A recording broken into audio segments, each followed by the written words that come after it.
Bismillahirrahmanirrahim. Assalamualaikum warahmatullahi ta'ala wabarakatuh. Alhamdulillahi rabbil alamin. Wa sallallahu ala sayyidina Muhammadin wa ala alihi wa sahbihi wa salam, amma ba'du. Pak Jokowi masih tetap dikejar karena kebijakan-kebijakan yang sudah beliau lakukan di pemerintahan yang terdahulu. Gibran juga masih terus-terusan dikejar karena kita tidak mau mengulangi kesalahan kedua kalinya. Dan kita tidak mau sampai negara Indonesia itu pada akhirnya masih dikuasai oleh orang-orang yang tidak mau bertanggung jawab. Nah, ini permasalahannya menjadi kompleks. Sekarang kita ini memiliki dua isu besar ya. Salah satunya adalah ijazah Pak Jokowi, mengenai Pak Jokowi ini. Yang keduanya itu mengenai kereta Wus. Nah, uniknya begitu, kedua-duanya ini tetap jalan, menandakan bahwa ini bukan permasalahan hanya sekedar mencari kesalahan begitu, bukan. Ini memang perkara yang substansi masalahnya ada, yang kemudian bisa diteruskan dan bisa diselidiki. Makanya perkembangannya setiap hari terus-terus ada begitu. Nah, ada satu orang ya, siapa, Pak Bonatua itu. Beliau ini sakti juga ya. Jadi beberapa kali Roy Suryo dan kawan-kawan itu meminta salinan ijazah kepada KPU, kemudian meminta salinan ijazah kepada UGM, itu nggak dikasih. Nah, Pak Bonatua turun tangan, sekarang minimalnya KPU sudah menyerah begitu ya. Malah kalau tidak salah berita terakhir itu ijazah yang dipakai di pemilu 2014 itu sudah diberikan kepada Pak Bonatua. Untuk beritanya yang langsung silahkan cari ke sumbernya sendiri ya.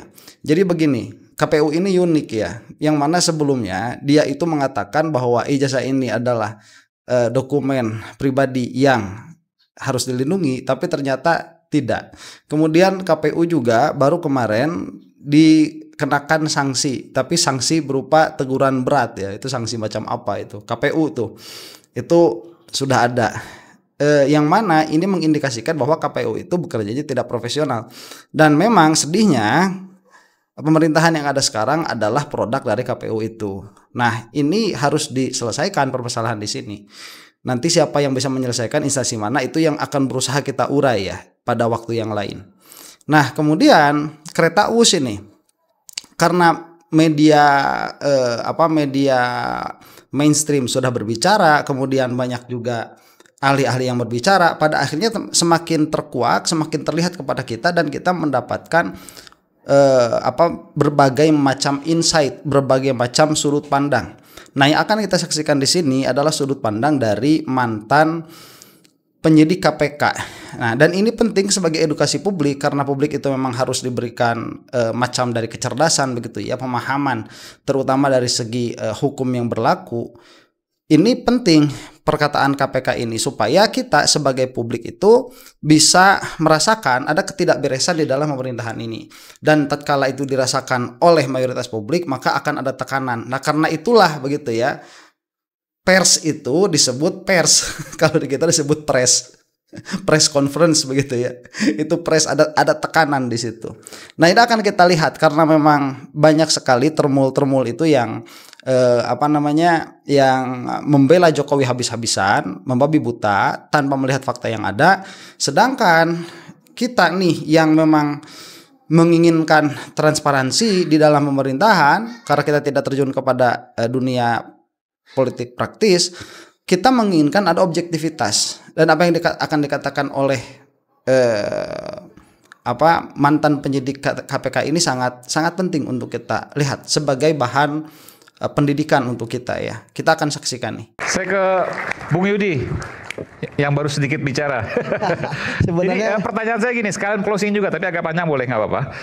Menurut Anda, tadi Anda sudah berdiri di depan sini, Anda melihat angka-angkanya, Anda melihat perubahan-perubahan angkanya yang begitu luar biasa, bahkan bukan hanya pokoknya nilai proyeknya, tapi juga bunga utangnya yang naik luar biasa.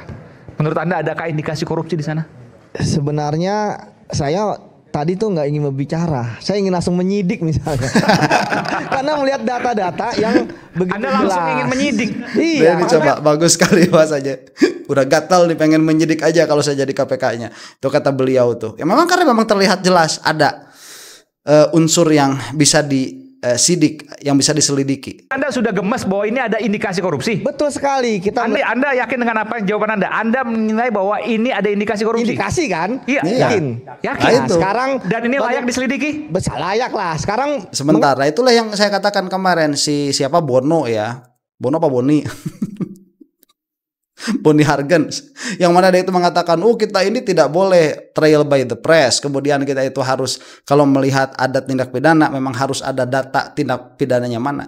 Loh, kita tidak berbicara itu, kita berbicara tentang adanya dugaan korupsi. Nah, dugaan korupsi, indikasi korupsi itu ada. Yang mana permasalahannya sekarang, siapa di antara tiga ini yang bisa bergerak begitu, yang mampu untuk bergerak di sini? Apakah kepolisian atau kejaksaan atau KPK begitu? Ini mana? Karena ketiganya ini saya lihat sedang dalam penyanderaan begitu ya. Polisi ya sedang disandra, kemudian KPK itu jelas sekali terlihat sedang disandra. Yang ada kemungkinan itu kejaksaan ya, karena yang agak galak sekarang ternyata kita lihat adalah kejaksaan. Apa saya yakin? Kita tahu bahwa suatu kasus korupsi itu tidak dilakukan dengan sengaja. Dia pasti ada yang namanya perencanaan. Sebentar ya, mungkin sengaja di sini yang dimaksud adalah spontan, tidak dilaksanakan dengan spontan. Mungkin itu yang dimaksud. Karena kalau sengaja ya korupsi itu sengaja begitu. Adapun nanti yang tidak sengaja karena kelalaian. Apa yang terjadi ya di saat akibatnya itu sebenarnya sudah ditentukan dari awal. Ya, itu yang pertama. Kemudian yang kedua, berbicara mengenai kasus korupsi, hanya ada 3 hal ya pelakunya. Pertama adalah intellectual dader, orang yang memerintahkan, orang yang punya kewenangan. Kemudian yang kedua adalah koordinator, ya dia yang kemudian menjadi jembatan antara intellectual dader dengan orang yang terakhir itu eksekutor. Sekarang permasalahan dari WUS ini, saya lihat lagi coba untuk dicari solusi supaya tidak ada permasalahan. Sebentar. Nah, sebagai indikasi patut diduga di sini karena dari beberapa orang saksi atau kita katakan orang yang terlibat di dalam perencanaan WUS ini, bisa terjadi indikasi bahwa intelektual dader di sini adalah Jokowi itu sendiri, karena ini adalah keinginan Jokowi. Indikasinya ada begitu, yang suka disebut mensrea dan lain sebagainya. Itu bisa kita lihat sebagai titik awal bergeraknya kepolisian atau kejaksaan atau KPK dalam hal ini. Ya kalau misalkan tiga-tiganya ini gak gerak, masa rakyat yang harus bergerak begitu? Kan repot pada akhirnya. Kalau rakyat sudah bergerak nanti ada penunggang lagi dan lain sebagainya. Malah menjadi repot lagi negara Indonesia. Malah terjadi seperti kemarin itu gerakan Indonesia Gelap ya. Tatkala masyarakat, mahasiswa bergerak dari hati nurani, ternyata ada saja yang menunggangi begitu. Ya harus diingat bahwa kepentingan politik itu demikian adanya. Makanya negara yang harus memiliki kendali. Tetapi kan sudah terbongkar dari awal, ada misalnya pemilihan Cina gitu. Kalau tadi dikatakan oleh Bang Bang Ubed ya, bahwa mengapa memilih Cina karena ada jaminan, nggak ada jaminan dan sebagainya. Saya pikir harusnya nggak sesederhana itu. Dalam suatu pemerintahan good governance pasti semua ada acuan. Apa acuannya? Yaitu adanya kajian, adanya legal opinion. Ya, pasti itu ada. Sama seperti misalnya tadi kita harus membaca, misalnya ada risalah rapat perpindahan dari Jepang ya kemudian ke Cina.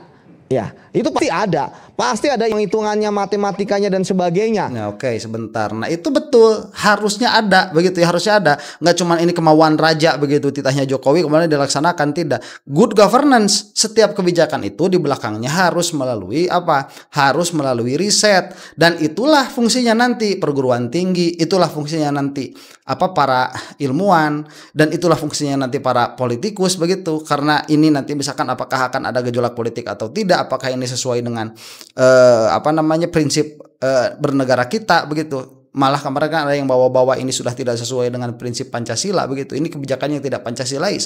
Kemudian nanti dari segi keamanan, apakah ini ada kemungkinan mengganggu kedaulatan bangsa Indonesia. Ini banyak sekali yang harus dilihat. Dan permasalahannya kalau misalkan ini tidak dilihat, berarti tidak ada good governance. Kalau begitu berarti tidak ada akuntabilitas. Kalau tidak ada akuntabilitas, kemudian apa yang menjadikan Jokowi ini dengan serta-merta menginginkan proyek WUS dan menunjuk China sebagai pemegang pemegang proyeknya begitu, atau sumber dananya. Ini yang menjadi permasalahan yang harus diselidiki. Makanya indikasi korupsinya ada. Indikasi loh ya. Kan tadi disebutkan kenapa dari Jepang ke Cina, karena Jepang mensyaratkan adanya tanggungan APBN, sementara Cina enggak. Ya udah pilih Cina. Nah, tapi kan masa sesederhana itu, itu kan putusan ya. Karena nggak pasti kan ada turunannya. Itu yang menurut saya kita harus telusuri. Oke, sebentar lah. Nah itu misalkan tadi, ini kenapa nggak dari Jepang, G2G ya? Karena ini G2G begitu, kita tidak mau APBN terganggu, yang mana pada akhirnya kan APBN ada kemungkinan terganggu atau potensi uang masuk APBN ada terganggu. Oke, ini permasalahan ini kenapa misalkan dia dari China ke Jepang keluar bahasa seperti itu. Kalau keluarnya dari Jokowi sendiri, saya rasa kita sebagai masyarakat bisa lebih menerima itu. Tapi kalau misalkan Jokowinya tidak mengatakan hal itu, tetapi yang ngomongnya adalah orang lain, lah apa dia itu sebagai Jokowi yang mengatakan bahwa memang maunya kereta us itu seperti itu. Nah, itu permasalahannya. Jadi ini permasalahannya kompleks, diantaranya itu buruknya komunikasi publiknya Pak Jokowi mengenai apa-apa yang dipinta pertanggungjawaban oleh rakyat kepada yang bersangkutan, sehingga keluarlah spekulasi-spekulasi yang ada. Dan tatkala dikeluarkan jawaban oleh para spekulan itu, oleh para pembela itu, jawabannya cuma mengada-ada begitu. Ya, yang mana bisa dibantah lagi dengan sesuatu yang lain, dengan argumen yang lain sebagaimana dikatakan oleh Pak Yudi ini. Itu permasalahannya. Nah, makanya kalau misalkan kan sebetulnya penyidikan itu bukan untuk menetapkan tersangka kan. Penyidikan itu untuk membersihkan nama juga. Kalau memang misalkan di situ ada tuduhan kepada yang bersangkutan, ya sudah diselidiki saja. Wong kalau misalkan dia bersih tidak akan terlihat apa-apa begitu. Itu yang harus ditekankan di Indonesia ini. Berani jadi pejabat, harus berani bertanggung jawab. Kalau tidak berani bertanggung jawab, ya sudah nggak usah jadi pejabat begitu. Masih banyak orang lain yang lebih kredibel, yang lebih jujur, yang lebih transparan, mau mengurus negara ini dan yang lebih layak. Itu masih banyak. Kemudian terkait dengan kedepannya, ya saya melihat emang ada 3 hal. Pertama dari prosesnya, kemudian dari pembangunannya, dan sekarang apa yang terjadi sekarang. Nah, ada hal yang sangat penting yang harus saya sampaikan, bahwa walaupun ada perubahan undang-undang BUMN terkait dengan BUMN adalah kerugian BUMN bukan kerugian negara. Kita ingat bahwa kasus ini terjadi tempusnya itu adalah ketika undang BUMN masih jelas ada bahwa keuangan BUMN itu ketika terjadi kerugian adalah kerugian negara. Ya. Nah, itu yang pertama. Jadi menurut saya orang-orang yang ada di Wika, yang ada di Jasa Marga, yang ada di mana KAI gitu kan, dan terakhir perkebunan malah, ya itu adalah pihak ya yang harus dimintai pertanggungjawaban pertama. Mengapa? Karena mereka yang ada di middle. Kita nggak mungkin langsung ke high kayak tadi pembuat kebijakan, nggak mungkin, sulit. Kalau kita langsung ke atas, maaf Pak Said Didu ya, sebagai pasti di bawah ini akan saling menutup. Oke, nah coba ini pengalaman dari seorang penyidik KPK, bagus sekali, insight yang sangat bagus. Coba lihat tadi dari awal ya, mengatakan ada 3 poin, ada tiga yang harus dilihat di sini, yaitu waktu perencanaan, kemudian waktu pembangunan, kemudian apa yang terjadi sekarang begitu. Ini 3 ini kemudian dilihat dari segi perencanaan, tempusnya, temponya, waktu saat ini dibuat itu adalah dalam keadaan ada aturan yang bermain di situ, yaitu BUMN tadi ya, adalah keuangan negara. Oke, ini bagus sekali karena memang kalau kita melihat ya, saya sebagai orang yang tidak memiliki pengalaman sama sekali di dalam dunia penyidik, di dalam dunia sidik menyidik ya, nggak punya pengalaman sama sekali.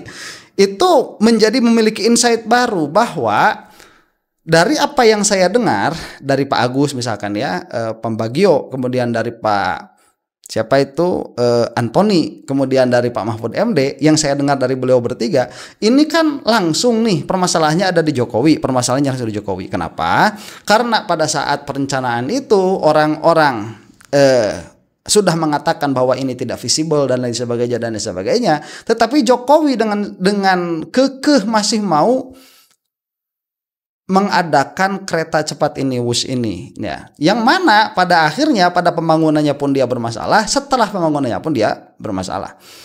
Ya, sekarang udah mirip kayak kereta odong-odong cepat aja itu ya, WUS itu. Jadi kereta wisata pada akhirnya, yang belum pernah nyobain WUS, kalau udah nyobain nggak penasaran gitu. Itu beberapa orang seperti itu.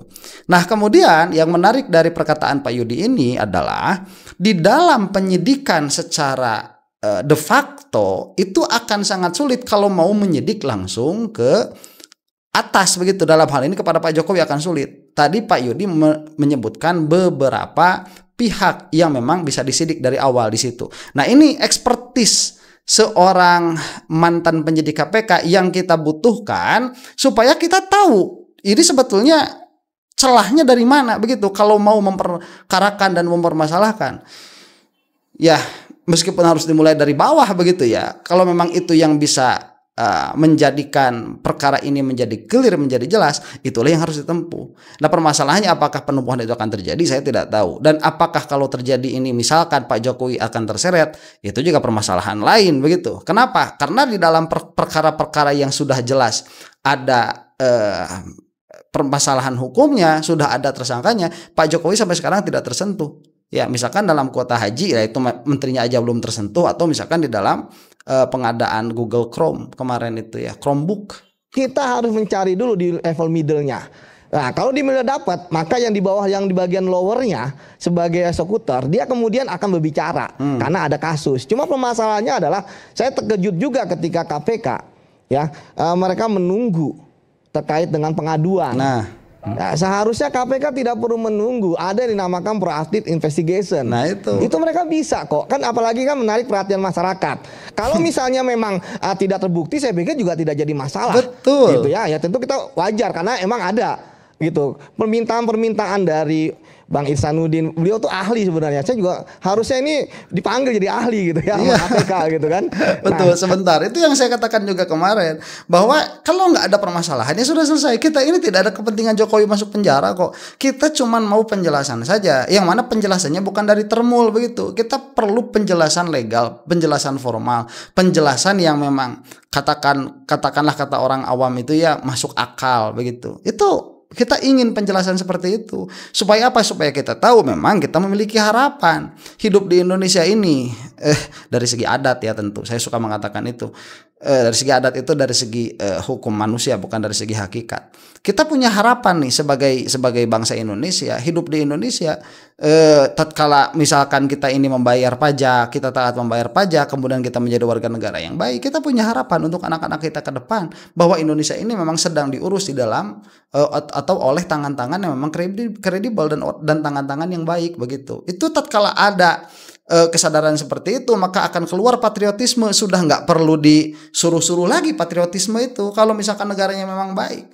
Nah, sekarang bagaimana ya, pemerintahan yang ada itu mereka kabur terus setelah dimintai pertanggungjawaban. Dan orang-orang yang memang kredibel seperti Pak Ihsan Nursi di sini, Pak Ihsanuddin Nursi di sini, yang mana seharusnya dijadikan staf ahli ya untuk melihat perkara, karena beliau pun saya rasa tidak akan memiliki kebencian kalau memang ada permasalahannya di situ, ada fakta kriminalnya memang akan dikatakan ada, kalau tidak ya tidak dikatakan ada begitu. Ini orang-orang yang memang mau kebaikan untuk Indonesia dan untuk warganya, supaya orang-orang memang bisa lebih hati-hati di dalam mengurus negara ini. Karena dulu waktu Senturi ahlinya saya gitu. Nah, jadi kembali lagi bahwa saat ini saya pikir KPK harusnya sudah mulai bergerak. Ya. Karena insting Anda sebagai penyidik KPK, Anda menilai bahwa ada indikasi yang kuat terkait kasus korupsi di sini. Ya. Betul, di awalnya. Kayak tadi, kan gini, sama seperti kasus-kasus lain. Misal kasus Chromebook misalnya kan. Ya, bagaimana tidak direkomendasikan Chromebook. Ya, tapi kemudian ya ternyata ya kan, kemudian kasus lain IKTP. IKTP kan sudah direncanakan bahkan sebelum ada anggaran untuk IKTP. Nah, apalagi kasus-kasus lain. Nama kasus yang mirip dengan Cina yang saya pernah menangani yang terkait dengan Pelindo misalnya. Itu kan dari awal sudah direncanakan. Nah, tapi memang Pak Said Dudu ada permasalahan terkait dengan legal formal ya, bahwa ketika ini berhubungan dua negara.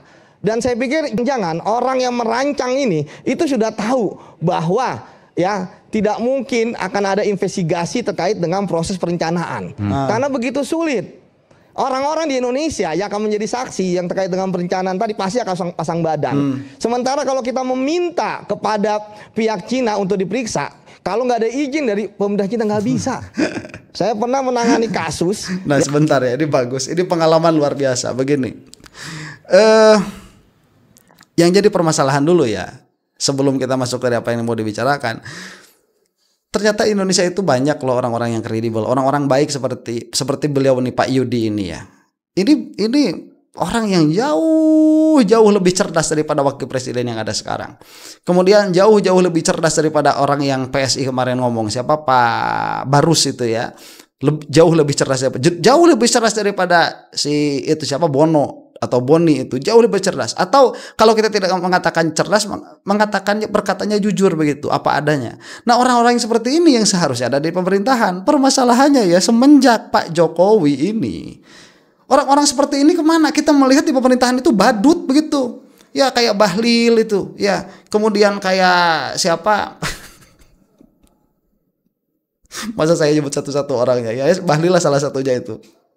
Itu mengerikan. Orang-orang yang sekarang ada di pemerintahan itu, orang-orang yang tidak memiliki nalar berpikir yang baik, dan tatkala berbicara itu muter-muter, tidak ada transparansi. Nah, itu yang saya kira dulu kan orang-orang yang kita lihat misalkan di KPK ada Pak siapa namanya itu, Pak Novel ya, Pak Novel Baswedan, sampai beliau itu kan bukan dikriminalisasi ya, sampai di apa namanya, ada tindak kriminal kepada beliau, orang-orang kredibel yang mana seharusnya Pak Ihsanuddin Nursi itu juga masuk kepada orang-orang yang kredibel yang memang dipakai oleh pemerintahan, ini malah tidak. Nah, itu permasalahan. Kemudian masuk kepada substansi lagi permasalahan di sini, ini bisa disebut di dalamnya ada indikasi kepada korupsi, karena memang sedari awal hampir semua kasus korupsi, beliau tadi Pak Yudi menyebutkan beberapanya, yaitu diantaranya Chromebook dan IKTP ya. Chromebook dikatakan ini sudah tidak visible juga, sama begitu. Ini sudah merugikan, tidak perlu begitu. Ini adalah proyek yang tidak perlu, tetapi masih dipaksakan. Dan kemudian memang kan ada tersangkanya sekarang. Lah kenapa tidak begitu? Hal ini pun dalam pengertian kereta Wush, kenapa tidak dilaksanakan hal yang sama? Nah, ini harusnya sudah ada tinggeling nih. Balik lagi tadi, kok KPK malah ngomong silahkan adukan, padahal di situ ada proactive investigation. Jadi KPK itu sebetulnya mau memberantas korupsi atau tidak begitu?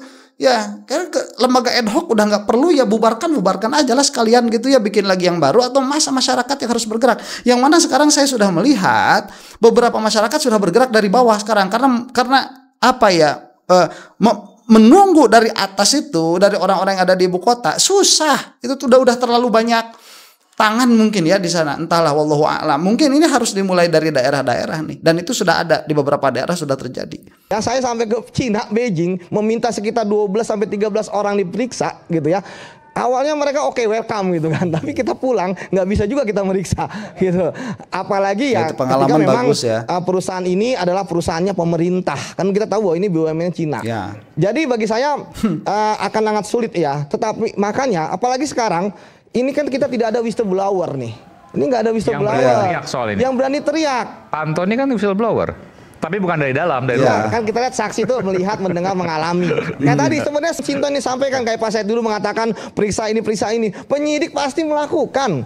Ya, kalau ada investigasi, ya kan, kalau nggak ada seperti kata Bang Semar, ya kan, kita bermain di ruang hampa. Betul. Ya kan, kalau penyidik sudah diberikan senjata, ya, itu maka apa yang disampaikan oleh Pak Said Didu itu pasti akan dilakukan. Artinya kita bicara idealnya. Saya ingin tanya, Anda punya pengalaman di KPK, Anda punya. Ya. Nah, ini jadi permasalahannya kemudian apa yang terjadi sekarang ini bukan hanya membuka bobroknya Jokowi, tetapi juga membuka bobroknya semua instansi begitu. Yang stakeholder yang di sana yang memang memiliki kemampuan untuk tadi ya, pegang senjata dalam pengertian untuk menyidik begitu. Siapa sih? Dari mana ini kita akan melihat, apakah dari kepolisian, apakah dari kejaksaan, ataukah dari KPK. Tatkala perkaranya sudah sejelas ini, kemudian masyarakat meminta supaya ini untuk diusut setidaknya, kemudian dari stakeholder itu tidak ada yang berani untuk mengusut, pada akhirnya ini bukan hanya membuka bobroknya Jokowi, tetapi membuka bobroknya semua institusi. Dan sayangnya ini ada di pemerintahnya Pak Prabowo begitu. Makanya kalau misalkan nanti desakannya pada akhirnya kepada Pak Prabowo, menjadi wajar begitu. Ya, ini penegakan hukum yang ada di Indonesia ini harus mulai diperhatikan. Entah saya bagaimana Indonesia ini bisa bertahan dengan banyak gejolak seperti ini begitu ya. Kalau bukan memang masing-masing atau pribadi-pribadi punya masalah pribadi-pribadi yang harus diselesaikan. Kita kan nggak selamanya mikirin negara juga begitu ya. Banyak permasalahan yang harus diselesaikan. Ya, sakit kepala begitu ya. Kemudian apa namanya? Mungkin beberapa orang punya cicilan yang harus dibayar, pusing mikirin itu dan lain sebagainya. Pada akhirnya negara ya tidak terlalu terperhatikan, yang mana pada akhirnya ya orang-orang yang bermain di sana terlalu enak saja begitu mempermainkan negara kita. Ini susahnya, sudah seperti lingkaran setan. Makanya kita membutuhkan orang-orang yang berani untuk speak up begitu ya, yang ada di dalam pemerintahan, yang ada di dalam instansi, itu yang kita butuhkan, yang memang memiliki senjata, memiliki power untuk setidaknya mengusut permasalahan-permasalahan baik yang menuju kepada Pak Jokowi ya, atau yang menuju kepada selain Jokowi. Banyak teman hingga saat ini di KPK. Anda tahu konstruksi kasus ini walaupun masih dalam tahap awal. Anda tahu siapa pimpinannya, Anda tahu siapa di middle-nya. Berdasarkan intuisi Anda, akankah KPK bergerak menyelidiki kasus ini? KPK akan bergerak menyelidiki, tapi terkait dengan rentang kendali yang bisa mereka lakukan. Seperti misalnya pertama, mungkin pengadaan lahannya kah? Pengadaan keretanya kah? Ya, kemudian pembangunan markup terkait dengan stasiunnya kah? Nah, tetapi kan istilahnya tidak akan menyentuh intellectual dader-nya. Belum, masih panjang. Karena itu apakah akan menyentuh? Belum tentu. Belum tentu. Kita lihat dari. Oke, itu sudah selesai. Ya, saya sudah selesai ya, sudah habis videonya. Oke, itu kesimpulan yang kita bisa dapatkan ya. Memang tadi kalau untuk menyentuh intelektual dadernya ya lama begitu. Dalam hal ini kan yang tertuduh, saya katakan begitu, yang tertuduh Jokowi, dan Jokowi nggak mau komentar terkait hal itu. Mungkin dia juga tahu ya, Allah saya itu tidak tersentuh begitu. Mungkin dia juga tahu. Karena ya lamanya proses seperti ini. Pada akhirnya ya di Indonesia ini kan belum pernah ada presiden yang sampai memang terkena dakwaan, itu belum ya. Pak Soeharto almarhum itu kalau tidak salah itu berhenti di dalam persidangan tuh, tidak sampai kepada dakwaan. Ya siapa yang sampai kepada dakwaan? Tidak ada. Nah ini menjadi kesedihan juga ya. Ala kulli hal ya, mungkin betul yang bisa dilakukan oleh kita saat ini berdoa. Mudah-mudahan orang zalim itu disibukkan lagi dengan orang zalim, mereka saling menghancurkan, yang mana pada akhirnya timbullah orang yang adil sebagai pertolongan dari Allah Subhanahu wa taala untuk membawa keadilan di Republik Indonesia ini. Wallahu a'lam. Mungkin itu yang bisa kita lakukan, dan jangan sampai meremehkan doa, karena doa itu silahul mukmin, itu adalah senjatanya orang mukmin. Demikian, semoga kita ada dalam maghfirahnya Allah Subhanahu wa taala. Wallahu taala a'lam bissawab. Assalamualaikum warahmatullahi taala wabarakatuh.